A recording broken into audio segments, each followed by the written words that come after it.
Les problèmes qui nous enchaînent au Bénin et en Afrique, ce sont des problèmes d'eau pour nos populations, des problèmes d'électricité pour les populations, des problèmes de mobilité rurale et urbaine. On a fait un bond qualitatif dans le secteur du numérique au Bénin.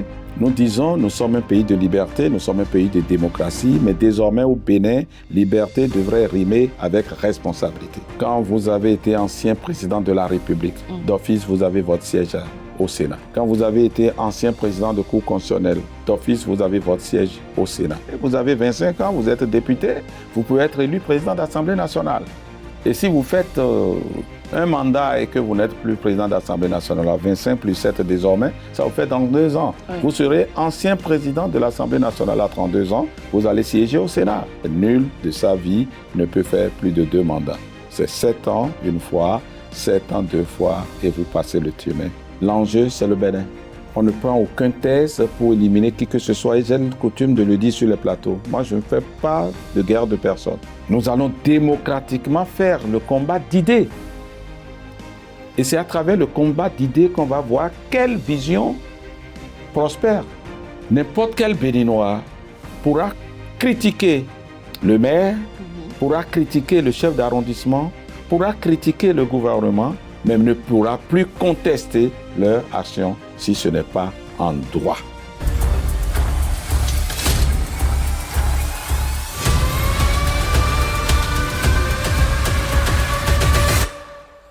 Décembre 2025, le président Patrice Talon a procédé à la promulgation de la Constitution de 1990 au niveau du Bénin avec des modifications qui ont été apportées avec des innovations. Aujourd'hui, nous allons parcourir le sujet modification, nouvelle constitution, enjeu de cette nouvelle dynamique qui se passe au niveau du Bénin. Et pour cela, nous allons parcourir ces questions avec le président de la commission des lois au niveau de l'Assemblée nationale du Bénin, M. Orden Aladin. M. Orden, bonjour. Merci, bonjour madame. Comment vous allez? Ça va, j'essaie d'aller. Merci d'avoir accepté notre invitation pour cet échange. Merci, c'est un plaisir. Alors, nous sommes en fin de campagne et voilà, nous avons tenu à honorer vraiment cet appel-là. Voilà. Merci. Je vous en remercie parce que vous êtes candidat à votre propre succession. Exactement. Je suis candidat pour les élections qui auront lieu le 11 janvier, donc dans exactement 2 jours. Et voilà, dans la 6e circonscription électorale du Bénin, nous en avons 24, les circonscriptions électorales au pays. Et je suis 2e titulaire sur la liste de la 6e circonscription dans laquelle on doit élire 8 députés. Alors, très bien. Déjà, comme on le disait à l'entame de l'émission, là, il y a eu une révision de la Constitution au niveau du Bénin. Ouais. Est-ce que vous pouvez partager avec nous brièvement les différents objectifs, que ce soit institutionnels ou motivation interne, ou structurelles même, qui ont justement été en faveur de cette révision de la Constitution? Tout à fait, merci. Au fait, dans cette révision intervenue il n'y a pas si longtemps, vous avez dit que la loi a été promulguée au courant du mois dernier par le président de la République. Il faut dire qu'on a eu 3 modifications majeures. Nous avons institué une trêve politique. Ça, c'est un. Deuxièmement, nous avons institué un Sénat. 2. Et troisièmement, nous avons institué un mandat de 7 ans renouvelable une seule fois, plutôt que 5 ans renouvelables une seule fois au Bénin. Les motivations de la trêve, nous avons constaté que les problèmes qui nous enchaînent au Bénin et en Afrique, ce sont des problèmes d'eau pour nos populations, des problèmes d'électricité pour les populations, des problèmes de mobilité rurale et urbaine. Les populations doivent aller et venir. En temps au Bénin, quand vous venez à Cotonou, on parlait de Cototrou. Cotonou était identifié par les nids de poules qui jonchaient les rues. Les rues n'étaient pas asphaltées, il n'y avait pas de pavés et ce n'était pas agréable. Quand ces problèmes vous enchaînent, avec en plus la question de l'emploi des jeunes, et de plus en plus dans nos pays, le grand banditisme qui monte avec l'extrémisme violent, on ne peut plus s'amuser à ne travailler que pour créer des difficultés au pouvoir chargé de régler ces problèmes et d'apporter des solutions aux populations.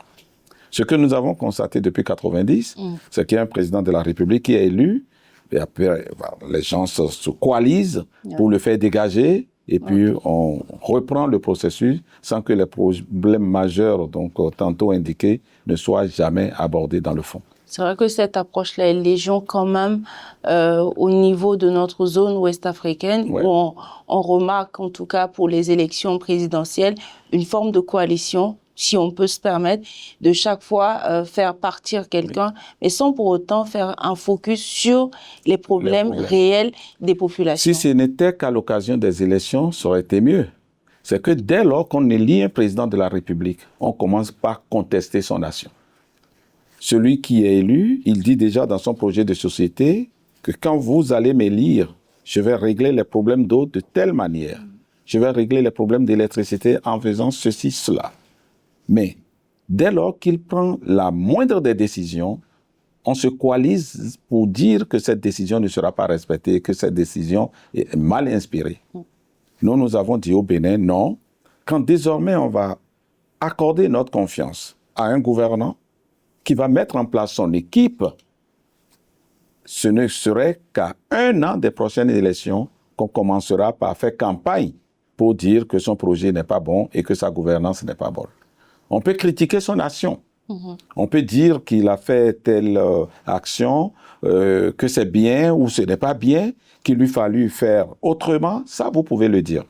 Mais dire que telle décision qui a été prise par le président, ses ministres, l'administration en général, que cette décision doit être boycottée et qu'elle ne sera jamais appliquée, ça, la Constitution dit on ne peut plus le faire. C'est pour ça que nous avons dit que l'action publique ne peut être contestée qu'en droit. Si l'action n'est pas inspirée et que donc une règle de la République a été transgressée, alors vous saisissez les tribunaux pour le faire. Mais quelqu'un qui a été élu, on le laisse travailler. Vous pouvez le critiquer, mais vous ne pouvez plus contester dans la rue sur son action. Je vous donne un exemple pour illustrer, parce que quand on parle de ces questions-là, on ne comprend pas suffisamment.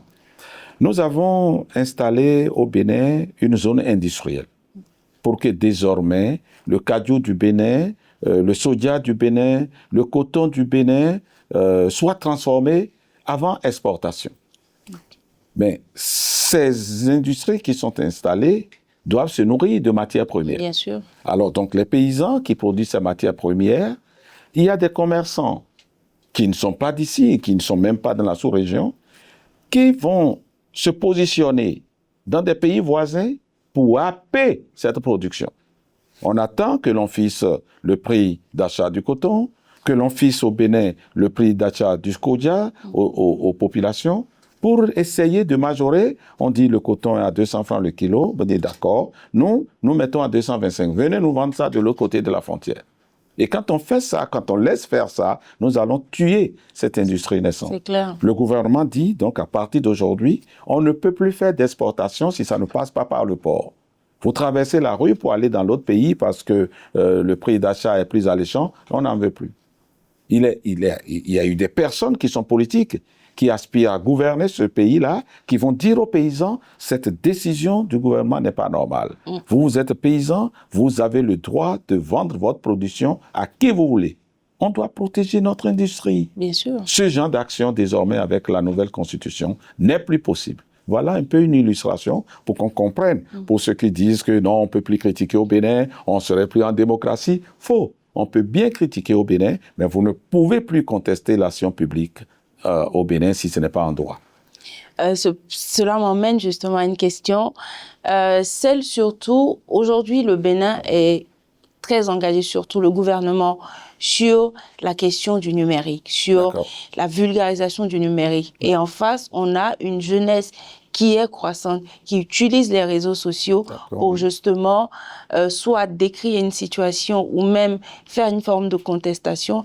Est-ce qu'à ceux-là, à leurs revendications quant à des limites que cette disposition dans la Constitution pourrait avoir comme effet sur lors de différentes prises de parole. Qu'est-ce que vous avez à répondre à ça? Nous sommes un État de droit. Ce que je dis là était prescrit. Dans tous nos tests, le code électoral, il était dit que la campagne électorale, c'est 15 jours, même 15 jours. Mais ce fait que nous sommes en campagne tout le temps. Et là, on demande simplement d'appliquer les tests. Et comme ce n'était pas très bien compris, ce n'était pas très bien perçu, la Constitution l'indique de façon très claire afin que personne n'en ignore. Alors, par rapport aux réseaux sociaux, on a fait un bond qualitatif dans le secteur du numérique au Bénin. Je ne sais pas si entre la Côte d'Ivoire et le Bénin, comment nous allons tutoyer la première place dans la sous-région aujourd'hui. Un peu. Un peu, disons que nous sommes exécutés. Voilà. Eh bien, peut-être pour respecter la Côte d'Ivoire, donc vous êtes premier, on est deuxième en tout cas. Alors que nous étions à un écart vraiment exponentiel il y a quelques années. Pour ça, c'est la responsabilité. Nous disons, nous sommes un pays de liberté, nous sommes un pays de démocratie, mais désormais au Bénin, liberté devrait rimer avec responsabilité.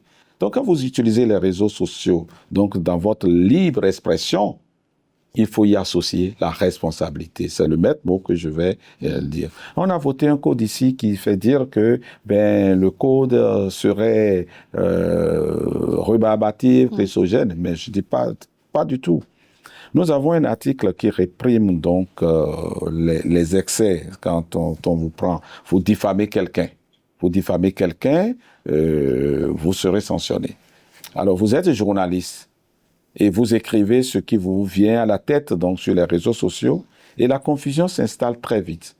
Si vous êtes journaliste et que vous avez un organe en ligne reconnu qui a son agrément au niveau de la HAC, quel que soit ce que vous écrivez donc dans votre journal numérique, ça ne peut pas vous conduire en prison. Vous êtes protégé par le code de l'information. Mais maintenant, vous n'avez pas un journal en ligne. Vous êtes journaliste et vous écrivez sur un réseau, dans un groupe WhatsApp, que le député Ordena Ladati a été surpris en flagrant délit de je ne sais quoi, ce que je n'ai jamais fait. Mais je vais vous poursuivre et les tribunaux vont régler le reste. Oui, quand ça se passe comme ça, on va dire, on a emprisonné au Bénin un journaliste. Le journaliste n'est pas au-dessus de la loi. Même le député qui a son immunité, et il n'est pas couvert par tous ses faits et gestes. Un député qui est en prise en flagrant délit donc de viol d'un mineur, ce député-là, il finit en prison tout de suite et maintenant. Alors, un journaliste qui est pris en flagrant délit de diffamation, de délation sur un honnête citoyen, et il dit que, voilà. Je mets ces clarifications pour qu'on comprenne. Je vous avais annoncé 3 éléments essentiels de la réforme. Nous avons parlé donc de la trêve par rapport à la libre expression des Béninois et consorts, mais il y a une seconde chose, c'est le Sénat qui est institué. Et j'allais venir justement. Ah, vous allez venir, d'accord. Sujet. Je reste patient. Je reste patient donc. Du Sénat. D'accord. Alors, relativement aux différentes innovations, nous avons le Sénat, nous avons la trêve au niveau des partis politiques dont vous parlez, mais également aussi la durée des mandats qui a été revue un peu de 5 à 7 ans. À 7 ans, Cependant, en ce qui concerne le Sénat, quelques pays au niveau de notre sous-région ouest africaine, certains se sont dotés du Sénat et qui ont fini par le supprimer. D'autres ont mis en place le Sénat, mais qui jusqu'à présent, ce Sénat-là souffre quelque part d'une forme de contestation, même d'incompréhension de part et d'autre. Et c'est dans ce contexte qu'on se rend compte que au Bénin, vous mettez en place ce Sénat. Donc, il est libre pour nous de se poser la question de savoir quels sont justement les facteurs qui ont milité en faveur de l'introduction de cette innovation dans la Constitution. Chaque pays a son histoire, a son vécu, et capitalise ce vécu-là et apporte les solutions qui s'y est à ces problèmes. Ce qu'il faut éviter, c'est de prendre des mesures par démagogie ou par populisme. Ceux qui ont pris ce genre de mesures de recul par rapport de suppression de leur Sénat, je veux croire qu'ils ont évalué et c'est par rapport au vécu, à l'histoire de leur pays qu'ils ont opéré donc comment je vais dire ce recul-là. Je ne parlerai pas de recul, parlons terre à terre, donc ils ont supprimé leur Sénat. Donc je ne peux pas les juger. Mais pour ce qui nous concerne, nous avons institué une trêve. On a estimé qu'il n'appartient pas aux tribunaux de faire respecter la trêve. Il y a des questions qui relèvent du code pénal et tout ça. Les tribunaux ordinaires vont continuer à régler ce type de problème. Mais politiquement, la trêve qu'on a instituée, on a voulu que ce soit un organe de sages, vraiment de personnes de référence donc, dans la République qui ait à veiller sur la trêve que nous avons instituée. Vous êtes un homme politique et vous parlez au hasard. D'accord? Vous contestez celui qui est au pouvoir, qui est chargé d'apporter les solutions aux problèmes qui nous taraudent. En ce moment, le Sénat, composé de sages de la République, va vous interpeller, va vous rappeler à l'ordre. Et si vous ne respectez pas donc leurs consignes, leurs directives, en ce moment-là, ils pourront vous retirer vos droits civiques et politiques. Voilà le Sénat, sa première mission. On a demandé que le Sénat puisse veiller à la stabilité politique du pays. On en a besoin, j'ai parlé de stabilité. D'accord? Que puisse préserver que l'action publique se fasse dans une atmosphère qui permette le développement. Le maître mot, c'est le développement. Nous avons fait la démocratie pour le développement. La liberté qui est ouverte, ça devrait être pour le développement. C'est le maître mot. Et quand je dis développement, ce n'est pas un concept vaseux. Ouais. Je dis il faut que les populations aient de l'eau potable. Je dis que les populations doivent manger 3 fois au moins par jour, que les enfants doivent aller à l'école et que les jeunes, quand ils sortent de l'école, il faut qu'ils aient un emploi. Je ne parlais pas de l'électricité, je ne parlais pas de la mobilité. C'est cela, je mets dans le développement. Le concept a un contenu. C'est ça qui doit nous engager. L'action publique, l'action politique devrait concourir à cette fin. Depuis 1990, pour ne pas dire depuis 1960, nous peinons à atteindre ces objectifs. Je dis, il faut arrêter pour que les jeunes du Bénin et d'Afrique ne continuent pas à prendre la mer. Oui. Voilà. Nous avons entendu un président d'une puissance du pays dire pourquoi ce n'est pas les Norvégiens qui viennent peupler donc mon pays et c'est ces sales Somaliens. Il parle de sales Africains. Ça devrait choquer. Ça devrait nous faire réfléchir par rapport à notre responsabilité quant au devenir de l'Afrique. On ne peut pas continuer, sous prétexte qu'on a un parti politique, à s'amuser avec le destin d'un continent. Le Bénin, en 1990, avait 5 200 000 âmes. Aujourd'hui, nous tutoyons 14 millions de Béninois. Et dans ces 14 millions, vous avez 70 à 80% de jeunes. C'est une bombe si rien n'est fait aujourd'hui. C'est clair. Et pour pouvoir faire tout ça, nous sommes dans des réformes depuis 10 ans et cette réforme constitutionnelle entre donc dans la droite ligne des réformes qui ont été engagées. Voilà. Alors moi, la dernière question que j'ai sur le Sénat, c'est les différents acteurs qui vont l'animer. Il est dit que ce sera des sages. On est intéressé, enfin, on a la question qui nous passe par l'esprit, mais sur quels critères se baserons-nous pour dire que X est un sage et Y n'est pas un sage? Vous avez raison. Autant il y a des jeunes sages que des vieux qui ne sont pas du tout. Je n'allais pas avoir utilisé le mot qui leur sied, ces personnes âgées qui ne sont pas sages. Non, nous avons des personnalités de droit, par exemple. Quand vous avez été ancien président de la République, d'office, vous avez votre siège au Sénat. Quand vous avez été ancien président de Cour constitutionnelle, d'office, vous avez votre siège au Sénat.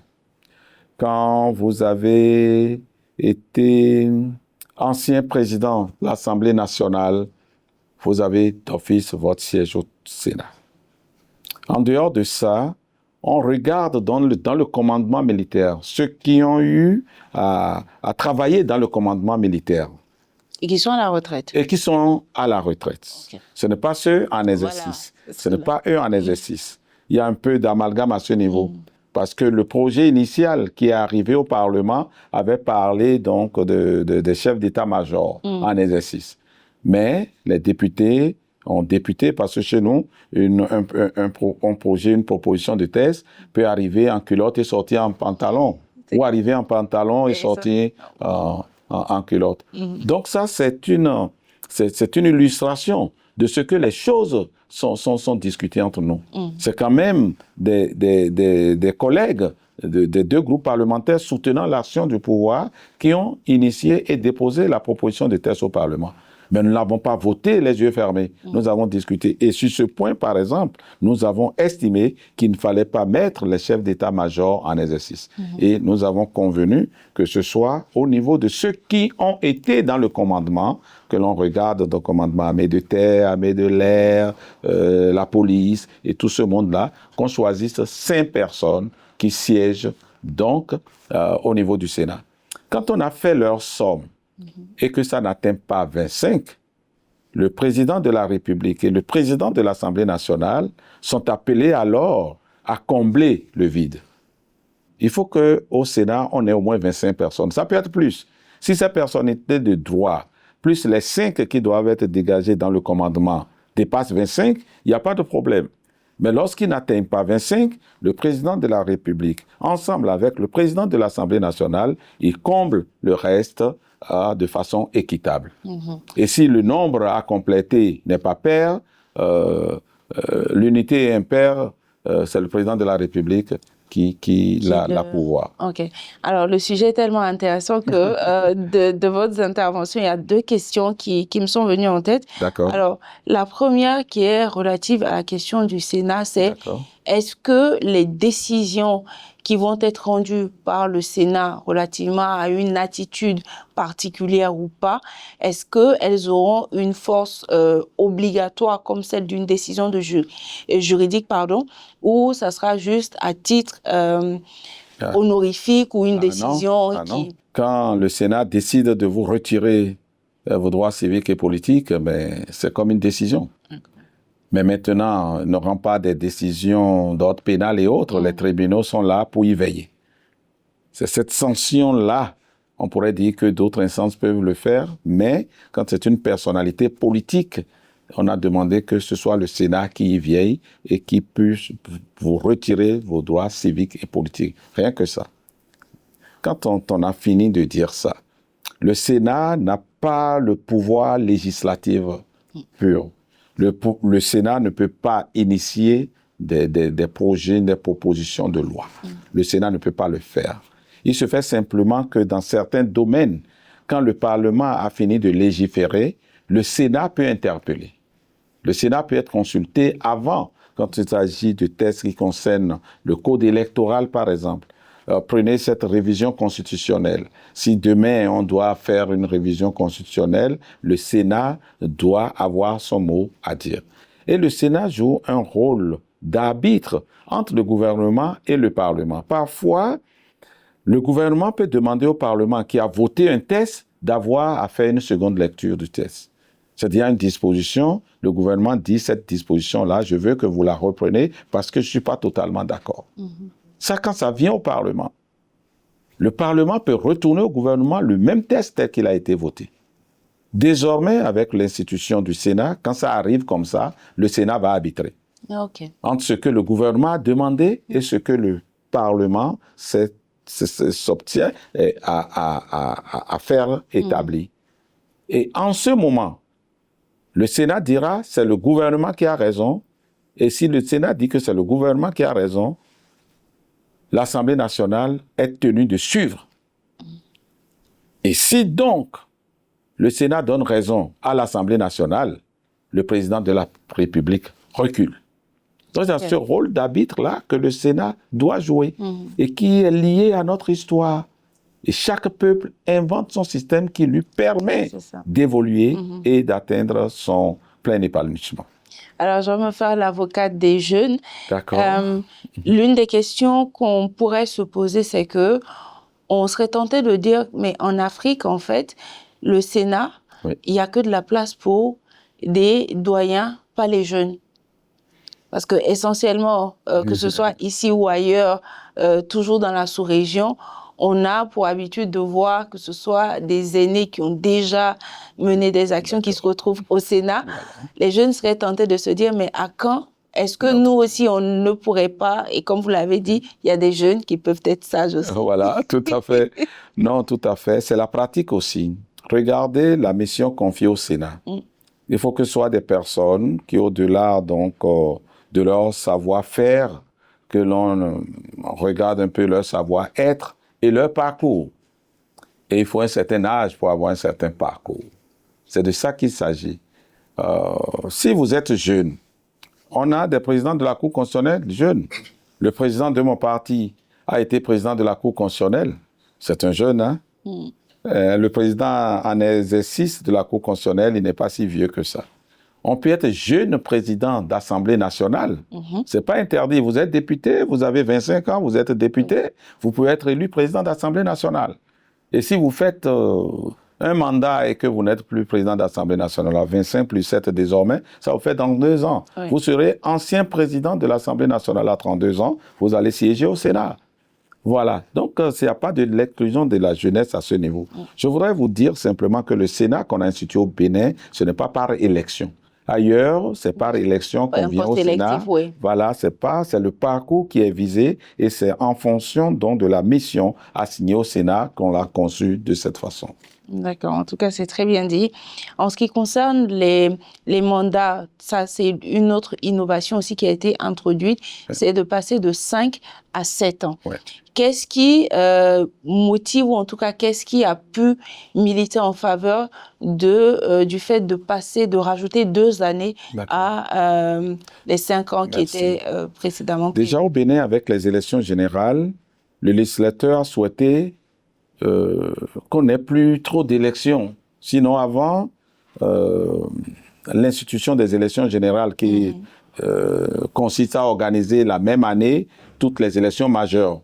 Et c'est la première expérience, d'ailleurs, dans 2 jours.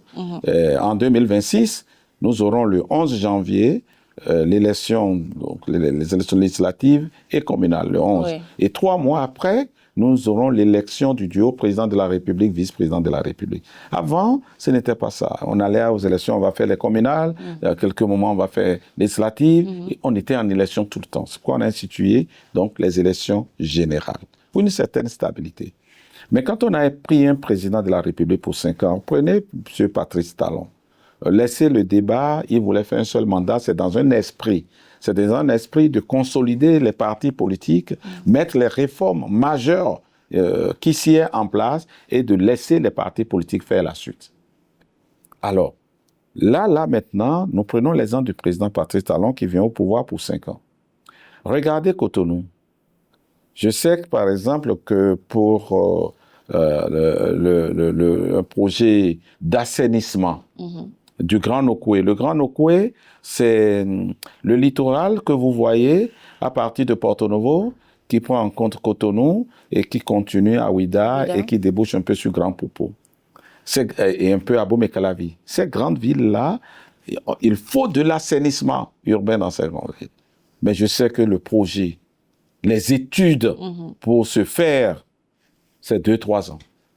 Vous êtes élu pour 5 ans, vous mettez 3 ans pour faire des études, les populations ont le temps de dire 5 ans après, vous n'avez rien fait, partez. Avec le risque que celui qui vient ne continue pas la même politique et puis les éléphants blancs et tout. Nous nous sommes dit non. Il faut inscrire nos pays dans de la stabilité. Le développement, c'est déjà aussi de la réflexion prospective. En effet. Et puis vous élevez quelqu'un, il faut lui laisser le temps de mettre en place sa politique, les études, pour espérer commencer par voir les fruits avant que son mandat ne vienne à terme. Et ce n'est pas pour rien que, donc, dans la Constitution révisée, nous avons dit que le président en exercice n'aura pas nécessairement besoin de parrainage pour remplir. Pourquoi? Vous avez mis en place un président de la République. Mon parti est le plus grand aujourd'hui à l'Assemblée nationale. Nous avons donné notre parrainage à M. Wadaï. L'autre parti, un autre parti de l'Assemblée nationale qui soutient l'action du gouvernement, le BR, a donné ses parrainages-là à M. Wadaï, pour ne donner que cet exemple. Nous allons travailler pour que M. Wadaï soit élu. D'ailleurs, son action le propulse à cela, et les Béninois le voient, et déjà les Béninois nous le disent. Si le président M. Wada est élu président de la République, d'accord? Il va être mis en place, il va être installé. 7 ans après, à supposer que l'Union progressiste, le renouveau, nous, députés et autres, qu'on mette du chantage sur le président de la République qui ne cède pas à ça et tout, on peut lui refuser notre parrainage. Si on l'empêche d'être candidat, on vole quelque chose au peuple. Parce qu'il a fait 7 ans. Il faut laisser le peuple juger. À supposer qu'il ne nous est pas satisfait dans notre vision, dans ce pourquoi il a été mis en place. Mais alors, en ce moment, c'est le peuple qui va nous départager. Il sera candidat. On peut ne pas le parrainer un autre. Et ils vont s'affronter dans les unes. Donc, il ne faut pas qu'on vole cela. Et c'est ça qui a motivé. Parce que j'entends déjà dans les réseaux sociaux pour dire, oui, le parrainage a été institué. Pourquoi en dispenser d'autres? Vous n'avez pas posé la question, mais je profite pour y répondre. Ouais. Voilà. Donc, c'est cela. C'est 7 ans. Laisser le temps à celui qui a été élu de démontrer de quoi il est capable. Et s'il fait bien, on lui renouvelle un autre mandat. C'est de la stabilité. On a quand même voulu rester dans l'esprit fondamental de la Constitution mère de 90. Parce que c'est ce qui préoccupe le plus les Béninois aujourd'hui. Quand vous voulez réviser la Constitution au Bénin, ce dont les Béninois ont peur, c'est est-ce qu'il va toucher la limite. C'est ça. Donc, nous n'avons pas franchi ce pas-là. Le mandat reste limité. Vous faites une fois, vous faites 2 fois. Et nous maintenons dans la Constitution révisée que nul de sa vie ne peut faire plus de 2 mandats. On a touché cette disposition, pourquoi? Parce qu'il y a une polémique ici. Le texte initial révisé en 2019 disait « En aucun cas, nul de sa vie ne peut faire plus de 2 mandats ». Et puis, certains esprits ont commencé par spéculer. Quand on dit en aucun cas nul, ça veut dire que dans tous les cas, on peut... Et puis c'est une question de lettres. Voilà, donc pour éviter ce genre de spéculation, nous avons corrigé et en aucun cas a été amputé. Désormais, c'est que c'est nul de sa vie ne peut faire plus de 2 mandats. C'est 7 ans une fois, 7 ans 2 fois, et vous passez le chemin. C'est ce qu'on a établi dans la nouvelle. Dans la Constitution révisée, pas la révisée, nouvelle. Oui. Ouais. Alors, il y a une question qui est revenue parce que ce qui est bien dans vos développements, souvent, vous parlez un peu des polémiques qui ont pu se créer autour de certains sujets. Et on en a une, justement, qui est relative à la procédure parlementaire et qui trouve que, enfin, il y a des voix qui sont élevées dénonçant un peu le manque de transparence ou des irrégularités dans le processus d'adoption. De votre position aujourd'hui, pensez-vous que ces différentes récriminations-là étaient-elles fondées ou vraiment la procédure a été suivie de manière transparente de bout en bout pour ce qui concerne la révision de cette Constitution? De façon transparente. La Constitution du Bénin a institué une minorité de blocage. Vous pouvez être très minoritaire, mais la majorité n'est pas capable de tout faire. La révision est acquise à une certaine majorité qualifiée. Et quand vous n'avez pas cette majorité de 4/5, la révision ne peut pas aboutir, elle ne peut pas passer. Ça a été obtenu. Lors du vote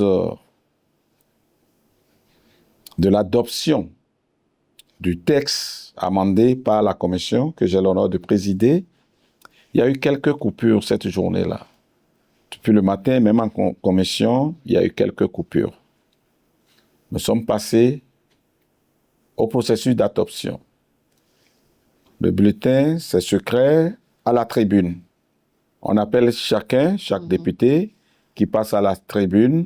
On lui donne 3 bulletins et une enveloppe. Il passe dans l'isoloir, soit c'est le rouge, soit c'est le vert, soit c'est le jaune. D'accord? Quand vous mettez rouge, c'est que vous votez contre. Et chaque couleur a sa signification.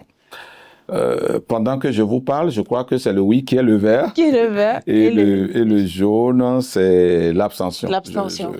Voilà, pendant que je vous parle. Bon, donc chaque couleur a sa signification. On a commencé le vote.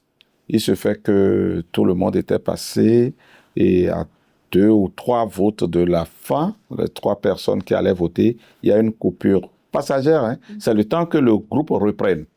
Donc, il se lève pour passer voter. Il y a cette coupure, il se fige et le courant revient. Il va manifester son vote et puis ça passe. Et nous renversons l'urne sur la table. On compte les enveloppes dans l'urne.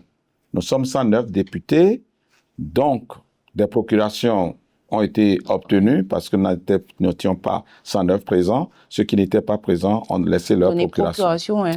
On a compté les enveloppes dans l'urne, 109 enveloppes. Donc 109 personnes ont vraiment voté. On a commencé le décompte. Rouge, vert, jaune, rouge, vert, jaune, ainsi de suite. À la fin, je n'ai plus les chiffres en tête, je crois que le oui, franc, a eu 90 voix. 90 voix. Le non, c'est-à-dire le rouge, a eu 19 voix. Au moment de sommer les pictogrammes, parce que ce n'est pas pictogramme, dès qu'il y a un oui, on met un, et puis on ferme et on trace au milieu, ainsi de suite. Les pictogrammes dans la colonne du non ont bien marqué 19 traits dans les pictogrammes. En voulant sommer en face, le secrétaire parlementaire qui faisait office de scrutateur a mis en face des 19 traits 18. C'est ça. C'était au tableau, hein? Le tableau n'a pas été effacé. Et puis dans la salle, ceux qui ont perdu, l'opposition incarnée par les démocrates, il y a des gens qui sont exclamés dans la salle, il y a un problème. Nous sommes 109 votants, et voilà sur le tableau, ça donne 108. Alors le secrétaire a dit, mais décomptez, les pictogrammes sont là. Le tableau n'a pas été effacé, et il a pris le marqueur, il a barré 18, à côté du 18, il a écrit 19. Mais quand vous comptez les pictogrammes mettent bien 19 qui ont voté. Mais où est la fraude là? Et ceux qui le disent, ils sont incapables de le dire publiquement, sinon ils seront traduits en justice. Voilà. D'accord. En tout cas, je pense qu'on a parcouru ce point-là. Mais également, on sait tous que un gouvernement, c'est également aussi derrière un parti politique. C'est des intérêts de part et d'autre pour une vision qu'on veut porter pour le pays. Est-ce que, à la question de savoir que cette constitution, en tout cas les modifications introduites, sont taillées sur mesure pour soit consolider ou limiter certaines personnes, est-ce que vous pensez que ces éléments ne sont pas fondés et que par contre, les nouvelles modifications apportées sont gage de stabilité, d'ouverture de jeux démocratiques pour les uns et les autres? Tout à fait. D'ailleurs, on ne saurait, et moi, le parti dans lequel je milite ne saurait faire des guerres de personnes. C'est du pays qu'il s'agit. L'enjeu, c'est le Bénin. On ne prend aucun test pour éliminer qui que ce soit. Et j'ai une coutume de le dire sur les plateaux. Moi, je ne fais pas de guerre de personnes. Nous avons des visions. Nous avons une vision. Peut-être que nos frères qui sont dans l'opposition radicale ne partagent pas. Mais nous allons démocratiquement faire le combat d'idées. Et c'est à travers le combat d'idées qu'on va voir quelle vision prospère. Aujourd'hui, la grande majorité de la classe politique porte la vision incarnée par le président Patrice Talon. J'ai fait une conférence où j'ai démontré que la classe politique, depuis 1990, dans sa grande majorité, à plus de 60%, porte la vision du président Patrice Talon. Nous avons près de 30% de cette ancienne classe politique qui n'existait pas. La base de calcul est claire. Hein? Quand le président Patrice Talon venait au pouvoir, nous avions 278 partis politiques. et 19 alliances de partis politiques pour 112 620 kilomètres carrés. C'était plus normal. J'ai pris les députés de la première législature à la toute dernière, la 9e. J'ai pris ceux qui ont été dans les différentes institutions à des niveaux élevés. Et j'ai croisé pour classer qui sont aujourd'hui ceux que l'on retrouve dans la mouvance. C'est plus de 60%. Il y a une trentaine d'acteurs de ce rang-là qui n'existent plus, sont décédés. Ça ne dépasse pas 6 à 8% ceux qui se retrouvent aujourd'hui dans l'opposition. Donc les réformes sont portées par la plus grosse majorité de la classe politique. Au Parlement, nous avons 3 groupes parlementaires aujourd'hui. L'Union progressiste, le renouveau avec 53 députés, le Bloc républicain avec 28 députés et les démocrates avec 28 députés. Les réformes ont été portées, si nous prenons la dimension du Parlement, par 53 plus 28. Vers la fin, pour cette révision de la Constitution, parmi les démocrates, il y en a beaucoup qui ont estimé que compte tenu donc du bilan du président Patrice Talon, que c'était devenu vraiment contre-productif et superflu de continuer à jouer aux opposants. Ils ont rejoint la majorité et nous avons voté les textes dans les règles de l'art. Et c'est la Constitution du Bénin qui prévoit les mécanismes de sa révision, ce qui a été fait dans les règles de l'art. Quand c'est comme ça, et qu'il y a une vision qui prospère démocratiquement, il faut se plier le temps d'inverser la tendance. Et je pense que les élections que nous allons faire dimanche permettent de juger. Nous, on a fait le travail par rapport à notre projet de législative, par rapport à notre vision que nous défendons. Nous avons dit que dans 3 mois, nous espérons que le président Wadaï sera élu, que pour nous, à l'Union progressiste, le renouveau, qu'il faille consolider nos acquis en termes de réformes structurelles pour le pays, en termes de réformes politiques, en termes de stabilité, afin que les Béninois aient de l'eau, de l'électricité, des routes et que sais-je encore, microcrédit et j'en passe. C'est cela que nous portons. Si certains pensent que ce n'est pas cela, nous allons aux élections. Et toute la classe politique, nous sommes 5 partis à nous présenter aux élections. Je crois que vous serez dans le pays et que vous allez circuler dans les centres de vote. Les élections, ça se passera dans la paix, dans la transparence. Mais alors, quand une vision va prospérer, que les autres puissent en tirer les leçons. Enfin, nous avons fait la même chose en 2019. On a été aux élections. Ça a été querellé. On a fait un dialogue politique auquel tout le monde n'a pas participé. Je passe. En 2023, nous sommes allés aux élections. Et la majorité qui soutient le président Patrice Talon a gagné les élections. Normalement, c'était une occasion pour que les autres, vraiment, entrent dans les rangs. Mais ça n'a pas été le cas. Mais les rangs de la vision du développement, parce que l'anecdote, c'est quoi? Vous avez un piroguier, vous êtes un piroguier. Vous voulez conduire la barque à bon port, n'est-ce pas? Vous vantez vos projets de société. Et puis, bon, dans cela, vous êtes préféré pour conduire la barque à destination. Vous prenez la pirogue, et vous pensez que pour qu'on s'en sorte collectivement, nous qui sommes dans votre barque, qu'il faut mettre le cap sur le nord. Parce que c'est ça que vous avez vendu. Et c'est pour ça que nous, on vous a choisi pour conduire la barque. Mais aussitôt, vous rentrez dans la pirogue, pour prendre les manettes de la pirogue, que ceux-là qu'on n'a pas choisi disent qu'il faut mettre le cap vers le sud. Ça ne marche pas. Vous pensiez que c'est au terme donc de ce parcours vers le nord qu'il y aura la lumière, qu'il y aura l'horizon. Mais pour pas que ceux à qui on n'a pas confié le destin du pays vous fassent reculer, ce n'est pas vers le sud.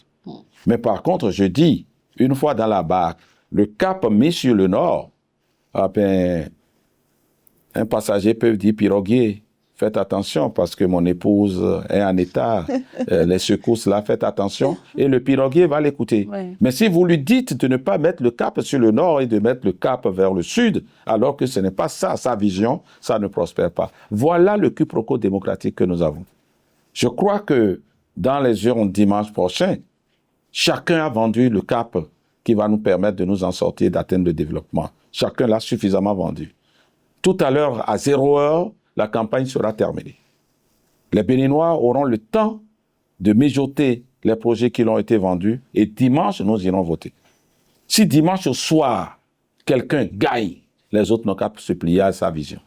C'est ce que je voulais dire comme appel à notre classe politique. Et nous invitons vraiment les Béninois à pouvoir suivre ça, afin que nul ne continue un peu l'agitation idéale. La Constitution révisée ne permettra pas que l'action publique qui va se mettre en place à partir de 2026 soit contestée si ce n'est pas en droit.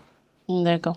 Et ça tombe bien parce que la prochaine question que j'avais, c'était surtout qu'on comprenne ensemble les implications de cette constitution révisée sur les élections qui se tiennent en janvier, donc les élections législatives et communales, et la présidentielle qui se déroulera en avril. En avril. Non, déjà, ceux qui seront élus députés au soir du dimanche et conseillers communaux auront un mandat de 7 ans. Ce n'est pas après, c'est maintenant. La Constitution est promulguée. Cela voudrait dire que dimanche, si nous allons aux élections, le député qui sera élu, il sera élu pour un mandat de 7 ans. Le conseiller communal qui sera élu, au terme duquel on va désigner les chefs d'arrondissement et les maires, ils seront élus pour un mandat de 7 ans. Le président qui sera élu en avril 2026 le sera pour un mandat de 7 ans. Lorsqu'ils seront mis en place, on leur demandera de travailler pour l'épanouissement collectif. Et ils prendront des décisions. Les Béninois doivent savoir que leur décision ne pourra être contestée qu'en droit. Que Fawaz, n'importe quel Béninois pourra critiquer le maire, pourra critiquer le chef d'arrondissement, pourra critiquer le gouvernement, mais ne pourra plus contester leur action si ce n'est pas en droit. Désormais au Bénin, avec cette constitution, liberté devra rimer avec responsabilité. C'était toujours le cas, mais ce n'était pas bien martelé. La constitution révisée l'a martelé. Il faudrait que ce soit respecté.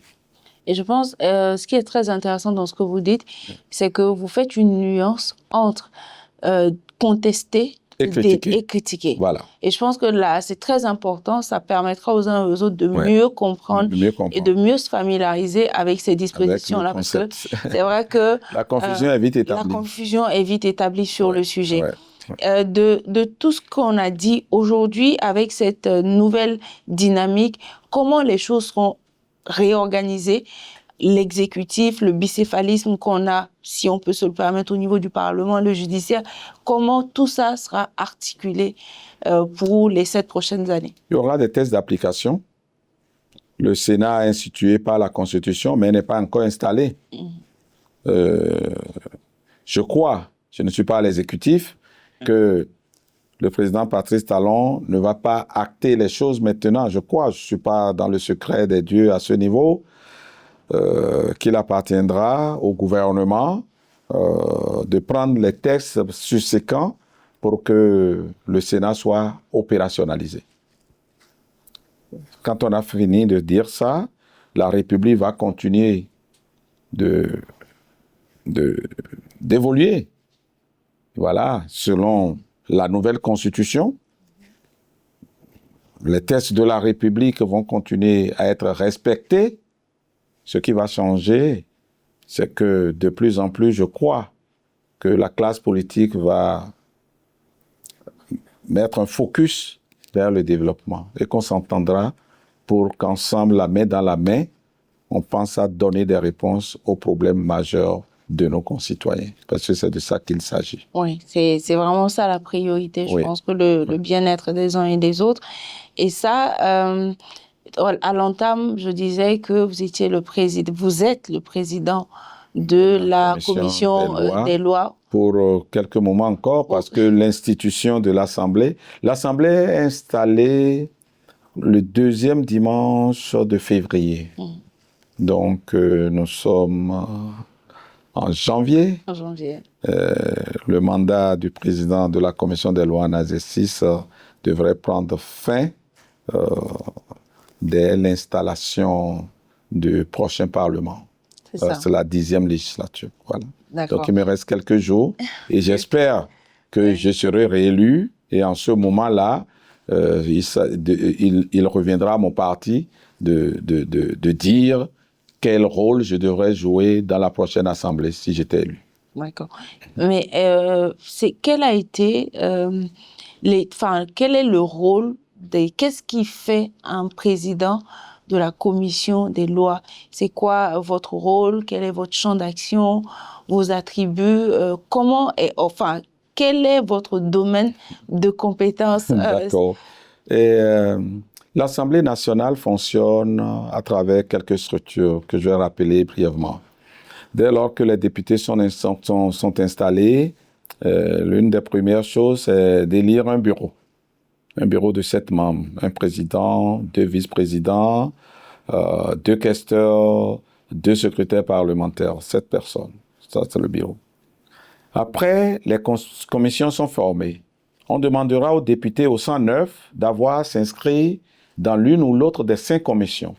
Nous avons la commission des lois, dite la première. Vous avez la commission des finances. Vous avez la commission du plan. Vous avez la commission de l'éducation et de la culture. Vous avez la commission de la défense et des affaires extérieures.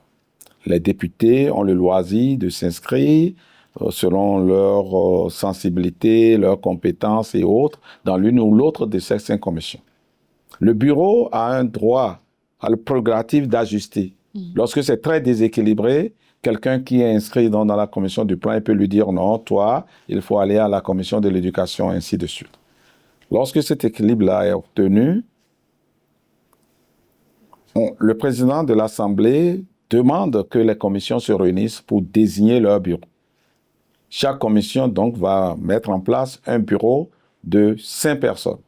Il y a un président, il y a un vice-président, il y a 2 rapporteurs et un secrétaire. Quand vous mettez en place ce bureau de 5 personnes, donc, il y a son président.